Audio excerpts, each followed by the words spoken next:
Estamos conversando con el licenciado Luis Felipe Granados Ambrosi y estamos en este segundo segmento, segunda parte de este episodio, dada la naturaleza del tema y la discusión que tenemos con el licenciado Granados con relación al tema de esa tendencia al alza de la canasta básica alimentaria urbana o rural, como hoy se le denomina y que ha planteado el Instituto Nacional de Estadística. Vamos a ver en este proceso un video en donde la vicepresidenta le está solicitando al gabinete económico que le genere una estrategia sobre esta canasta básica. Así que escuchémosla y luego seguimos en el debate con el licenciado Granados. Ante el aumento en el costo de vida, la vicepresidenta Karen Herrera solicitó al Gabinete Específico de Desarrollo Económico GABECO una estrategia urgente para mitigar el impacto del alza en la canasta básica. La petición se hizo durante la primera reunión ordinaria del gabinete con el objetivo de reducir la pobreza, estabilizar la economía y garantizar que las políticas públicas atiendan las necesidades de la población. Bien, la he solicitado con base a lo presentado por el INE con relación a los índices de precios para enero de 2025 y de acuerdo a lo que he escuchado, comentarios que me escriben, mensajitos que me envían cuando hago visitas, intereses de pobladores, personas guatemaltecas, y por eso planteé la propuesta de que se elabore una estrategia durante las próximas 2 semanas para que sea aprobada para ver los puntos de inflexión con relación a los precios, y también lo expuesto por el viceministro Suriano, Fernando Suriano, con relación no solo a la infraestructura, sino también a esas políticas de llevar inversión hacia los departamentos y los municipios. Pero si quieren ustedes... La estrategia se trabajará acorde a los precios de la canasta básica, infraestructura y políticas de inversión en los departamentos que lo necesiten y estará a cargo del Ministerio de Economía, según detalló el gabinete tras su aprobación. Mineco deberá presentar la propuesta en un periodo de 15 días, informaron. En el video, el licenciado Granados, usted ya lo vio, la vicepresidenta le ha pedido al gabinete económico, que lo hizo ahorita en febrero, marzo de este año, una estrategia para la reducción de los precios de la canasta básica. En la explicación que teníamos en el primer segmento, usted ya nos explicó que efectivamente la lista que incluye esta canasta básica urbana o rural es un indicador que permite, en este caso, a quienes están dirigiendo el país, tener un referente para aplicar otras políticas que tengan una aplicación colateral para buscar una reducción o una estabilidad de estos precios. Sobre esta dinámica y viendo ya el componente de la decisión de la vicepresidenta, que también es un poco tardío, un año después de que entró esta administración, yo quisiera preguntarle, licenciado Granados, uno, en cuanto a esa capacidad de producción, hablábamos previo al episodio, en países como Estados Unidos y Canadá, eh, subsidian la agricultura. Aquí en el caso nuestro hay unos componentes en donde hemos perdido esa capacidad de producción, importamos, y en otros, como usted señalaba, se consume más de lo que se produce. Entonces yo le pregunto, ¿cómo funcionaría esta política de los subsidios? Que entiendo yo que tenemos alguna limitación por los tratados comerciales. ¿Se puede o no se puede subsidiar como parte de esta estrategia para buscar una reducción al costo de los diferentes productos de la canasta básica? Con mucho gusto, licenciado Milgar. Las políticas económicas y estrategias deben de ser integrales. Los países europeos, países más desarrollados, Estados Unidos y mismo Canadá, tienen políticas agrícolas, industriales, de servicio, de transportes y de infraestructura que de alguna u otra forma coadyuvan a tener un sector agrícola más productivo y competitivo. Entonces, el subsidio, cuando se utiliza, digamos, como un instrumento racional, es permitido, ¿verdad? Mientras, digamos, no tenga un efecto mayor que el que se ha negociado en los tratados de libre comercio. Porque siempre en los tratados hay un componente local y se evalúa, digamos, ese componente local, de tal forma en que no haya una competencia que no sea perfecta o que sea una competencia desleal con otro país. Claro. Porque un país podría subsidiar un 80% de los costos de su producción agrícola y ser competitivo y productivo, digamos, a la hora de la venta en el extranjero, Pero eso es un comercio desleal, Claro. Pero de alguna forma cuando el subsidio está bien orientado o la asistencia, digamos, técnica está bien orientada, digamos, es parte de las políticas para mejorar la competitividad y la productividad de los componentes, digamos, o de la parte agrícola industrial que componen la canasta básica alimentaria. A los gestores de política a nivel internacional les han preguntado este tema Ujú. precisamente y ellos han concentrado en tres componentes, digamos, su respuesta. En primer lugar, por el vínculo que hay entre el índice de precios al consumidor y lo que reflejan de la inflación y la canasta básica alimentaria por la metodología para calcularla, es fundamental que haya estabilidad de precios en las economías de los países. Y entonces por eso es de manera integral la política. Entonces, en este caso, la política monetaria que le compete al Banco Central de Guatemala y de cualquier parte del mundo, su objetivo es la estabilidad de precios que contribuye a la estabilidad macroeconómica. Y si hay estabilidad de precios y estabilidad macroeconómica, entonces no deberían de haber, digamos, incrementos que caigan fuera, digamos, de lo racional y de lo normal en la canasta básica Claro. alimentaria. Me llama la atención cuando usted dice que en la dinámica de aplicar subsidios que se debería aplicarse correctamente.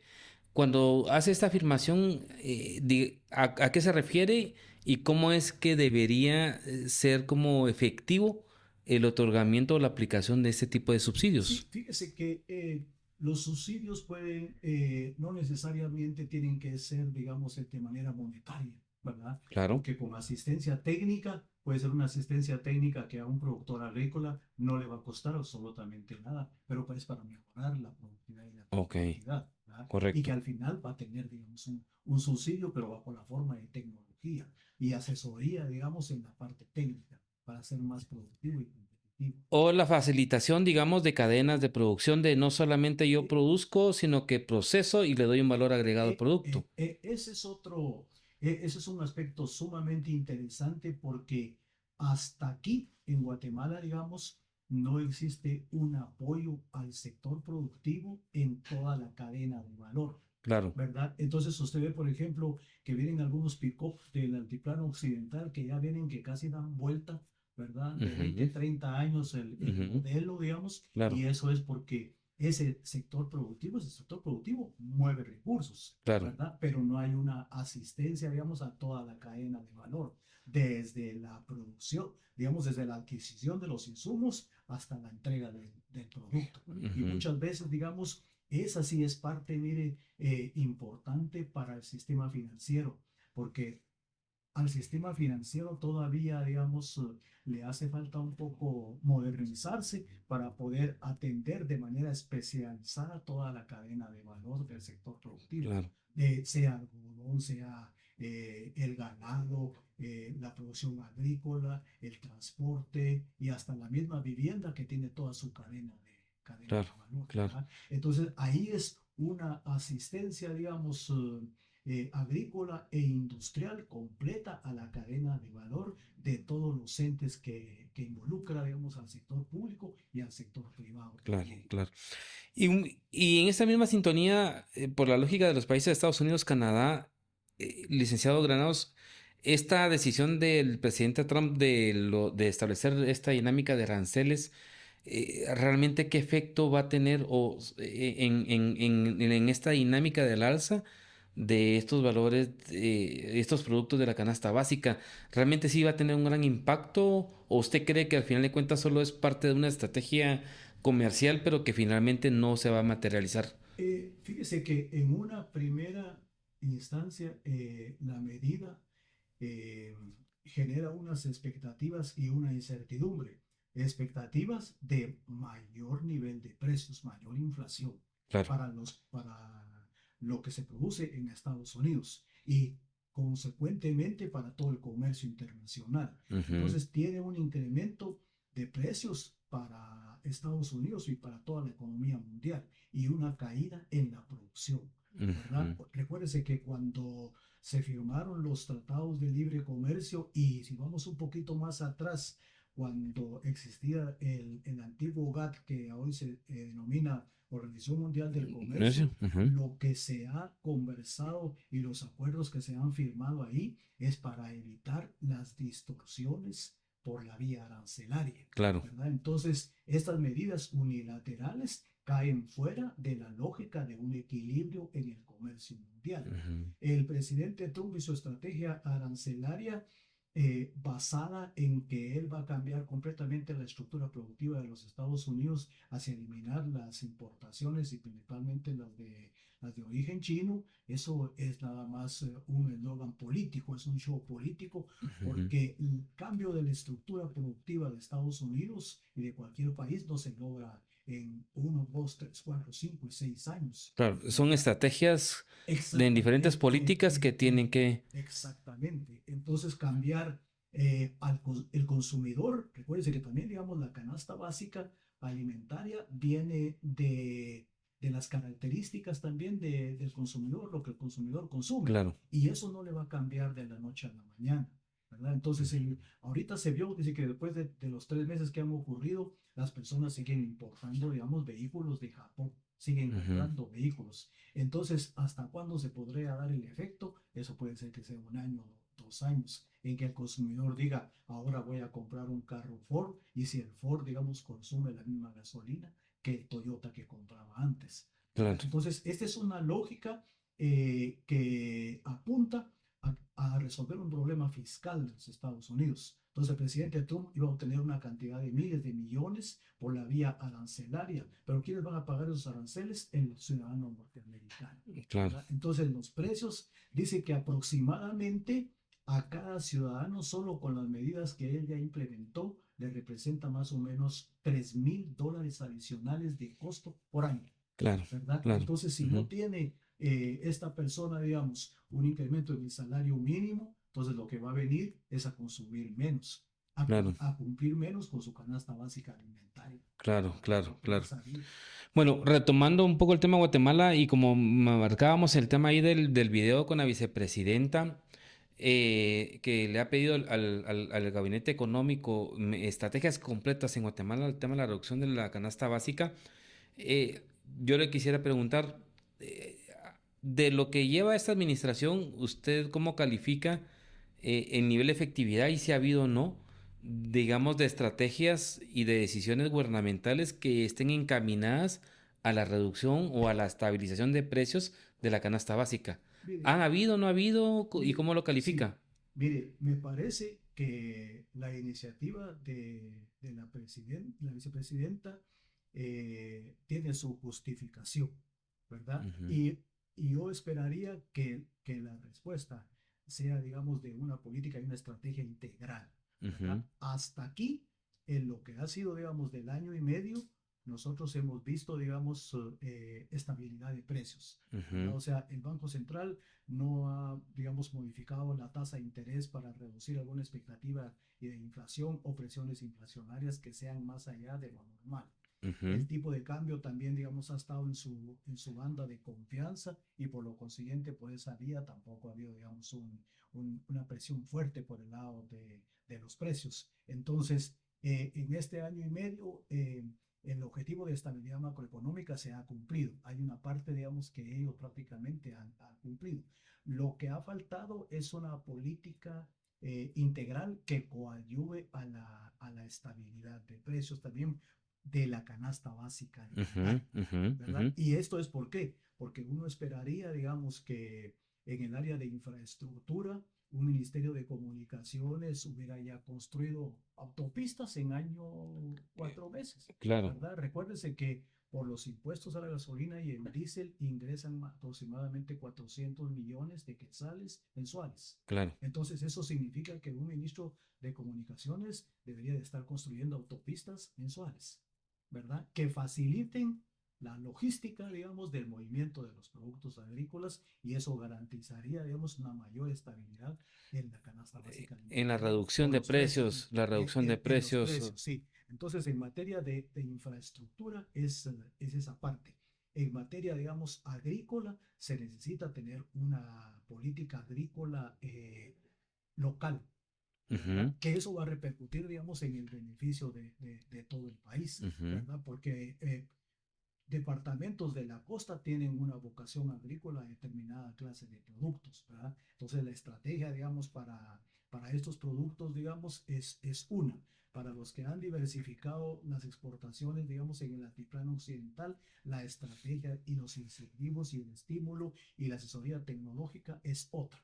Entonces, hasta ahorita no hemos escuchado, digamos, un ministro de Agricultura que nos diga cuál es la estrategia que este país debe de seguir, digamos, para hacer más competitivo al sector agrícola. Entonces, yo esperaría que esta gestión de la vicepresidenta se tuviera de parte de estos ministerios, cómo cada uno de los ministerios tienen que ver en mejorar la competitividad del país, ¿verdad? En comunicaciones está Sí, transporte, están los sí. puertos, ¿verdad? En esta parte agrícola, digamos, entendería yo que el planteamiento es que debería de fortalecerse en cuanto a la dinámica de asistencia técnica para obviamente poder hacer innovaciones tecnológicas para poder mejorar o aumentar la producción, en este caso de productos agrícolas o de igual manera el tema del consumo de la producción de la carne, porque creo que buena parte también hoy de la carne bovina la importamos de Nicaragua Exactamente. como referente, pero por ahí más o menos entendería yo que debería de ir el Sí, componente. y sobre todo fortalecer, así como habíamos hablado anteriormente, las cadenas de valor de todos los sectores productivos, Claro. ¿verdad? Porque mientras no exista, digamos, una tecnificación de toda la cadena de valor, solo se va a estar atendiendo una producción sin tecnología, Ujú, ¿verdad? ujú. Y sin conocer cuál es la forma, digamos, o el incentivo que necesita, digamos, un sector productivo en su cadena de valor para ser más eficiente. Y es que fíjese, lo que viene ahorita en adelante, hay una estrategia de 10 años que es desde el año 2025 hasta 2035 para mejorar, digamos, toda la cadena de valor centroamericana, Ujú. ¿verdad? Entonces, CIECA tiene ahorita un proyecto que ya se había hablado en algunos años con anterioridad para mejorar toda la infraestructura de carreteras, de puertos y de aeropuertos en toda Centroamérica. Claro. Entonces, se va a poder contar, por ejemplo, con un ferrocarril desde México hasta Panamá. Ujú, Cuando ujú. usted tenga la oportunidad, CIECA ya tiene todo este Sí. modelo. Fíjese que uno de los temas que yo he querido siempre, y es parte de mi línea de mi podcast, cabalmente, ha sido el tema de la movilidad masiva en la parte urbana, porque al igual, o sea, buena parte de los que estamos en el equipo vivimos en el área sur del departamento, y eso de estar 2 horas todos los días en la ida en la mañana al trabajo y en el regreso realmente es algo que no es vida. Pero ojalá, y vamos a seguir indagando un poco en esta dinámica, porque también esto no solo tiene que ver con la dinámica comercial, sino también en cuanto al tema de calidad de vida en la movilidad urbana, para poder tener mejores niveles de eficiencia en cuanto al transporte tanto de carga como de personas. Exactamente. Pero mire, yo quería siempre ir retomando un poco, ya lo marcó usted en la parte económica, en la parte agrícola, pero en la parte comercial, que siempre tiene que ver con un tema de la parte agrícola. Hace algunos años, en el Congreso había una iniciativa en el marco de la guerra de que se incrementó el costo de los fertilizantes por el conflicto de Rusia-Ucrania, en donde se marcaba una iniciativa que cabalmente permitía exonerar por un tiempo los aranceles de todos los insumos y productos agrícolas que marcaban que el sacrificio fiscal iba a ser alrededor de 700 millones de quetzales, pero que eso iba a tener una mayor utilidad y beneficio en mejorar y en ampliar la producción agrícola que mantener el programa de los fertilizantes, ¿verdad? Que igualmente se gastan 400 o 500 millones y que realmente no tiene un impacto. O sea, sí lo tiene electoralmente en el clientelismo, ¿verdad? Pero no en la parte práctica.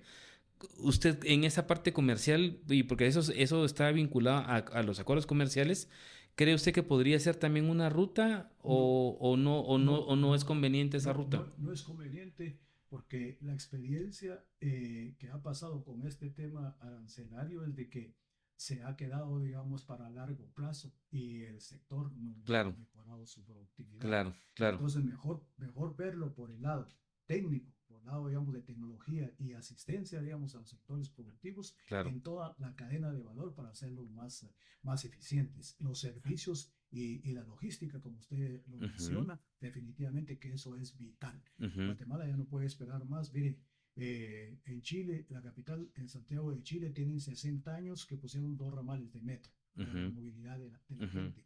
ahorita tienen 8 ramales de Ujú. metro. Tienen la cantidad igual de población que tenemos nosotros en la ciudad capital. Claro, Y además de eso están construyendo carreteras subterráneas para tráiler, carreteras subterráneas para buses y carreteras subterráneas para vehículos particulares. claro. Entonces todo esto mejora la logística y el movimiento de personas, porque alguien viene ahorita, digamos, a Guatemala, por ejemplo, digamos, en el gabinete económico, ahí se ha hablado de estimular, por ejemplo, la inversión extranjera directa. Ujú. Pero un inversionista extranjero directo no va a venir a invertir a un país que se lleva 2 horas, 3 horas para cruzar el centro de la ciudad. Claro, claro. Entonces, y los puertos y los aeropuertos son vitales. Si no existen, digamos, aeropuertos y puertos que cumplan los estándares internacionales, un inversionista extranjero directo no viene, digamos. Claro, claro. Y en cuanto a mecanismos de supervisión o de vigilancia, licenciado, con relación a la canasta básica, por ejemplo, ¿es importante fortalecer o no la Diaco? ¿Qué medidas deberían de implementarse en esta línea de instituciones que supervisan o que vigilan la estabilidad o que no haya especulación en los precios de los distintos Sí, insumos de la canasta básica? mire, la DIACO cumple sus objetivos, Ujú, ¿verdad? O sea, de alguna forma, ellos hacen su trabajo a nivel de la capital y a nivel del interior de la República. Pero fundamentalmente, digamos, su misión es evitar que en alguna manera haya un precio, por ejemplo, que no responda a la realidad, ¿verdad? ujú, ujú, Cuando hay especulación en el lado de los precios, ujú, ¿verdad? ujú, Entonces ahí la DIACO sí tiene que poner las denuncias correspondientes, ¿verdad? Afortunadamente, digamos, como hay un seguimiento eh, semanal y mensual del IPC, se puede observar perfectamente si hay algún sector que ujú. está, digamos, teniendo un incremento de precios que sea de carácter especulativo, ¿verdad? Entonces, por eso es de que, póngale que a lo largo de todo el año, hay un impacto en los precios y en la canasta básica alimentaria que se llama el efecto fiambre, Ujú. ¿verdad? Porque normalmente 2 semanas antes de que sea el Día de los Santos, ya los productos agrícolas que van a servir para el consumo y la elaboración del fiambre Claro, se van para arriba. claro, Y así por lo es. consiguiente, la misma canasta básica, Claro, ¿verdad? claro. Y eso a los 2 meses ya se normaliza. Y ya para ir finalizando, pero en una parte, ¿qué relación tiene el salario mínimo con relación al tema de este índice de la canasta básica, tanto alimentaria, urbana o rural, que de una u otra manera, digamos, debería ser como un complemento, ¿no? Entiendo yo en cuanto a la capacidad adquisitiva de los guatemaltecos. ¿Cómo debería realmente tener ese vínculo estos dos indicadores? Sí, vea que guardan una relación directa, definitivamente. Ujú, Lo que sí se ha hablado cuando se ha platicado sobre el tema del salario mínimo es de que, pues, si uno lo mira, digamos, de 40 años hacia atrás, eh, hubo un desajuste, un rezago ujú, en el ajuste del salario mínimo.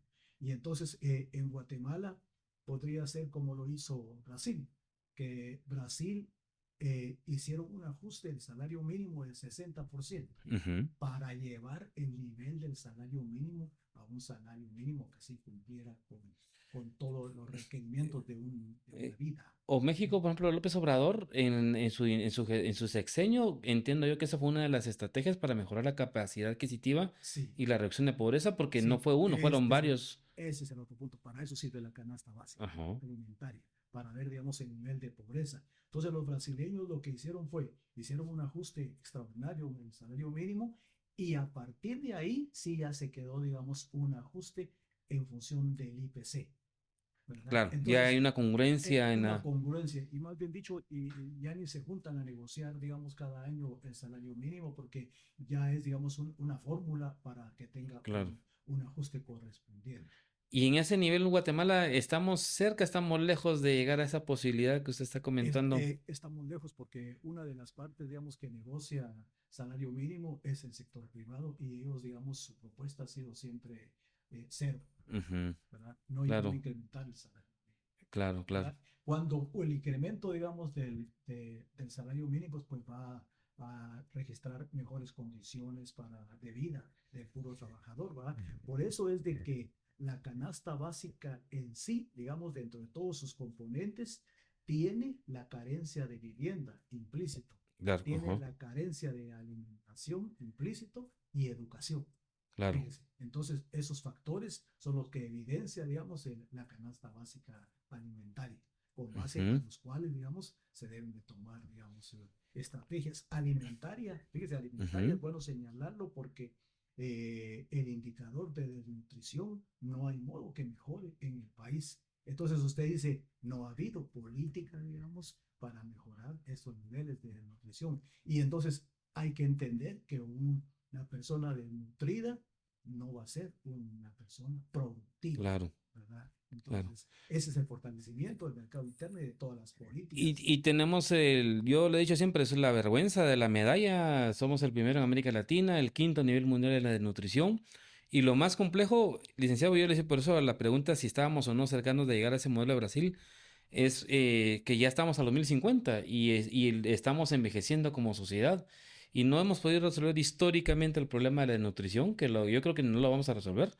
Y ya estamos frente a los desafíos de enfermedades del sistema a personas mayores, porque en menos de 20 años vamos a triplicar la población mayor de 60 años, ¿verdad? Entonces, es esa la Exactamente. complejidad.